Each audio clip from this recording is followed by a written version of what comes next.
हम लोग महाराष्ट्र का धन्यवाद भी देते हैं कि चलो भाई हमें रोजी रोजगार के लिए जगह दिया।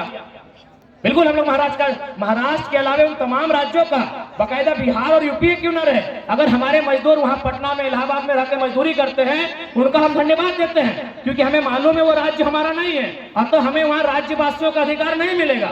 बात बरोबर है भाई? बराबर है, सही बात है, सही बात है ना।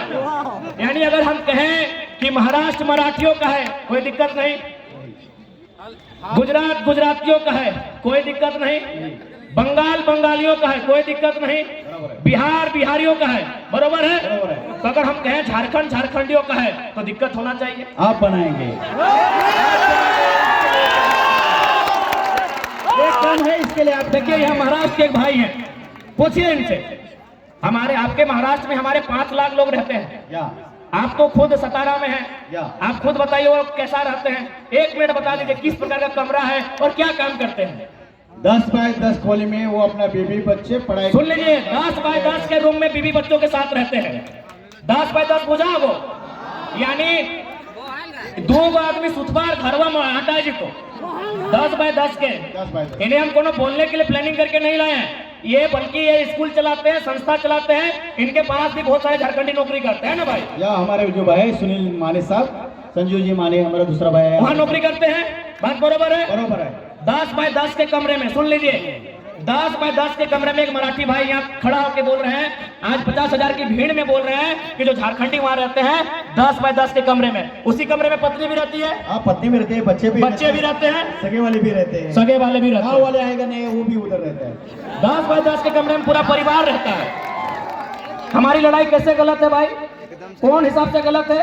अब एक बात हम क्लियर कहना चाहेंगे, जो लोग हमारी बात को सुन रहे, झारखंड के अलावा किसी राज्य से रहे, हमारी लड़ाई किसी राज्यवासी से नहीं है, बात को समझिए।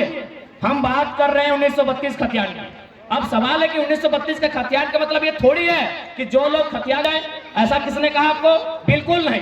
पहले समझिए कि खतियान का इस्तेमाल कहाँ होगा, खतियान का इस्तेमाल कहाँ होगा, उसका उपयोग कहाँ होगा। न हम लोग मांग कर रहे हैं कि खतियान के आधार पर इस झारखंड की स्थानीय नीति बने, क्योंकि सभी झारखंडी नहीं होंगे, 140 करोड़ लोग झारखंडी नहीं होंगे।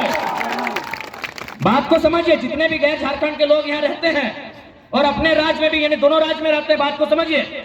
भारत की अभी जनसंख्या मान के चलिए अनुमान 140 करोड़ है, अनुमान मानते हैं, और झारखंड की जनसंख्या मोटा मोटी 3.5 करोड़ है। तो भाई पूरा का पूरा 140 करोड़ झारखंडी नहीं हो सकता है, समझिए बात को। 140 करोड़ जो भारत की जनसंख्या है वो सबके सब झारखंडी नहीं हो सकते हैं। तो झारखंडी कौन है? तो जो झारखंड के भूभाग में रहते हैं। तो हमारे खतियान आधारित नीति का मतलब है कि इस राज्य के जो मूलवासी हैं, इस राज्य के बाहर जिनका सरकारी नौकरी के अलावे किसी सरकारी दस्तावेज में कोई नाम नहीं है, क्योंकि बहुत कोई रेलवे का नौकरी करते हैं, कोई इलाहाबाद में है, कोई कानपुर में है, कोई कर सेंट्रल नौकरी कोई कहीं कर सकता है, तो वहां सरकारी नौकरी में उसका नाम हो सकता है, लेकिन उसके अलावे उसका नाम किसी दस्तावेज में नहीं है। वो मूल रूप से झारखंडी हैं, जिनका सिर्फ यही नाम है, यही दस्तावेज है, यही घर है, यही मकान है, यही सब कुछ है। अब सवाल है कि खतियान के आधार पर एक स्थानीय नीति बनेगी, उस स्थानीय नीति को लागू किया जाएगा जो झारखंड की वैकेंसी होगी। झारखंड की वैकेंसी मतलब दरोगा, चपरासी, होमगार्ड, जिला पुलिस, जेपीएससी, जेएसएससी, यानी झारखंड सरकार जो नौकरी निकालेगी, झारखंड सरकार जो बहाली लेगी, उस बहाली में लागू होगा कि जिनके पास स्थानीय प्रमाण पत्र है वही लोग फॉर्म को भरेंगे। इसका मतलब थोड़ी कि आप यहाँ व्यापार नहीं करेंगे, आप यहाँ काम धाम नहीं करेंगे, आप यहाँ रोजी रोजगार नहीं करेंगे, आप यहाँ कंपनी फैक्ट्री में काम नहीं करेंगे। ये गलत है, ये भ्रम है। तो इसलिए जितने भी लोग ऐसे हैं जो इस राज्य के नहीं हैं, आप लोग कृपया भ्रम में ना रहें।